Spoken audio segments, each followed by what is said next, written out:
Bonjour et bienvenue sur Maip. Je suis Arthur, consultant et formateur au sein du cabinet Maip Consulting.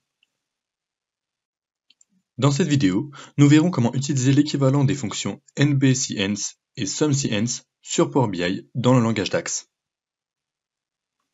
L'objectif sera de reproduire ce rapport qui affiche des informations clés sur une entreprise, notamment le nombre de cadres, d'agents de maîtrise, ainsi que le salaire moyen des hommes et des femmes. Nous abordons ces cas lors de nos formations en présentiel ou à distance. Avant de commencer la vidéo, n'oubliez pas de vous abonner à notre chaîne YouTube pour plus de vidéos sur Power BI. Pour commencer, on va créer un segment avec les dates. Ce visuel contiendra les 4 mois de notre jeu de données, c'est-à-dire juillet, août, septembre et octobre 2020.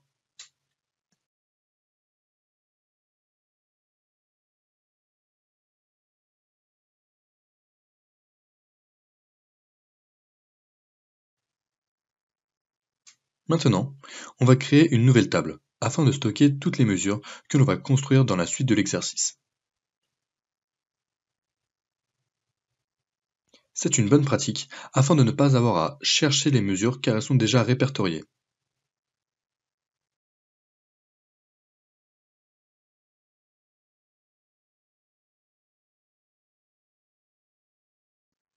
Pour créer l'équivalent de la fonction NBCNS, on va cliquer sur la nouvelle table et on va créer une mesure rapide.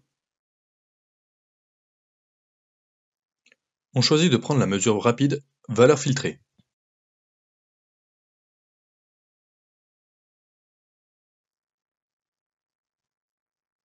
Cette mesure servira à compter le nombre de cadres dans l'entreprise. C'est pourquoi, dans valeur de base, on va prendre le nombre de matricules pour le nombre d'employés.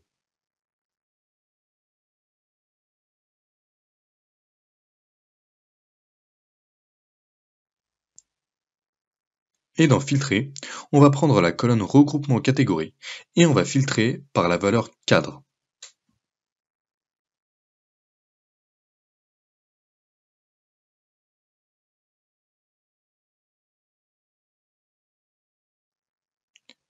On va ensuite renommer la mesure nombre de cadres et on la met enfin dans un visuel carte.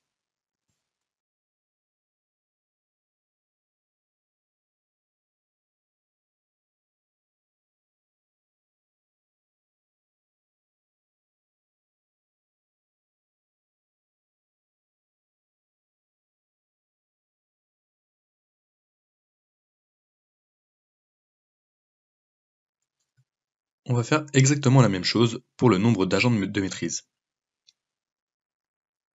On va donc créer une mesure rapide où on va compter le nombre de matricules en filtrant grâce à la colonne regroupement catégorie sur agents de maîtrise.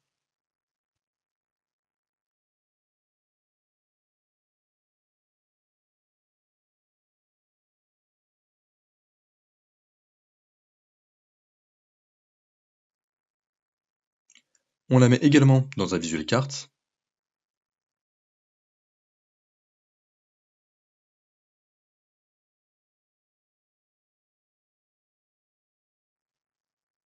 Et enfin, on va créer une mesure comptant le nombre d'employés total. Pour cela, c'est très simple. On va copier l'une des mesures précédentes, on va la renommer, et on va tout simplement enlever le filtre de la colonne regroupement catégorie.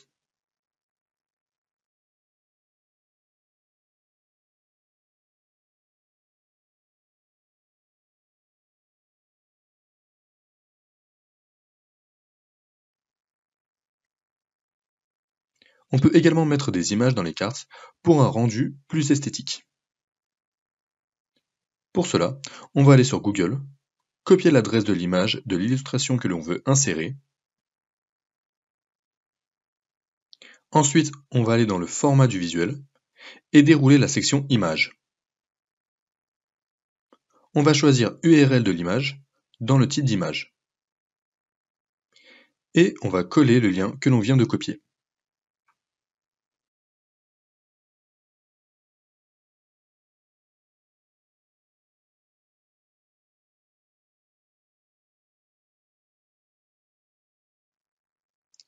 On va faire la même chose pour les deux autres visuels.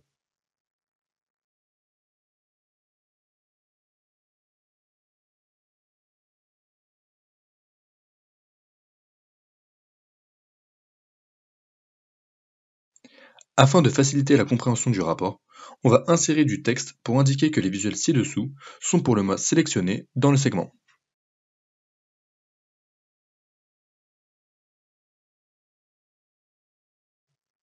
Maintenant, on va reproduire les mêmes visuels, cependant, on cherche à voir les quantités un mois avant le mois sélectionné.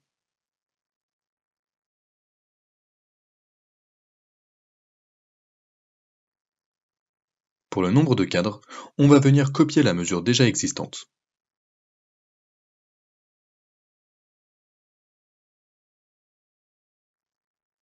Créer une nouvelle en ajoutant M-1 pour indiquer que c'est le mois précédent. Et on va utiliser la fonction Previous Month en mettant en paramètre la colonne de date.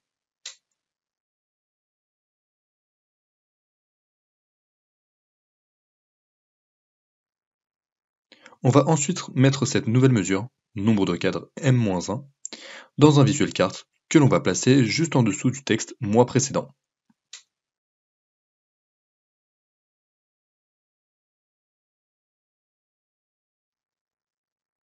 On fait exactement la même chose pour le nombre d'agents de maîtrise et le nombre total d'employés.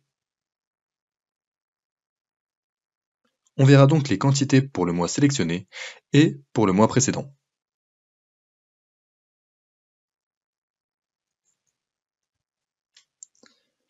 Maintenant, on va calculer la différence des volumes sur le mois sélectionné et sur le mois précédent. Pour faire ça, c'est simple.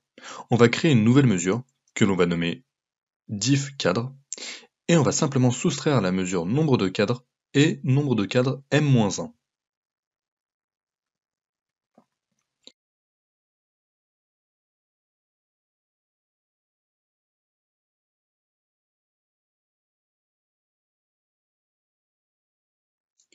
On met la mesure diff cadre dans un visuel carte que l'on place sur la ligne qui correspond au cadre.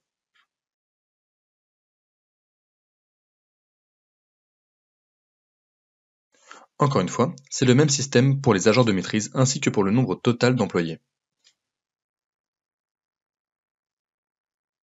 Pour que les visuels de différence soient plus compréhensibles, en un coup d'œil, on va mettre en place une coloration conditionnelle. On va aller dans le format du visuel, cliquer sur Valeur de la légende et appuyer sur FX dans la section couleur. C'est ici que l'on va paramétrer notre coloration conditionnelle. On va mettre en place deux règles. La première, si la valeur est comprise entre le minimum et 0, alors la valeur sera affichée en rouge.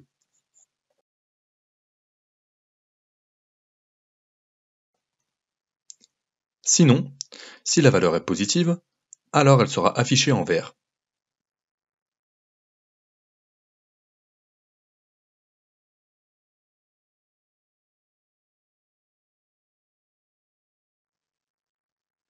Enfin, on va copier-coller le visuel et mettre les différences pour les agents de maîtrise et le nombre total d'employés.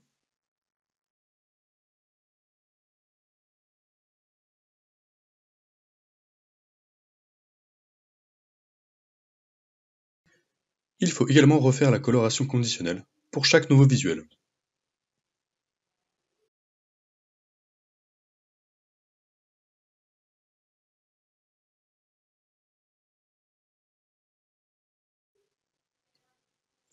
Maintenant, lorsque je sélectionne un mois, je peux avoir le nombre de cadres, le nombre d'agents de maîtrise et le nombre total d'employés pour le mois sélectionné, ainsi que ces mêmes volumes pour le mois précédent.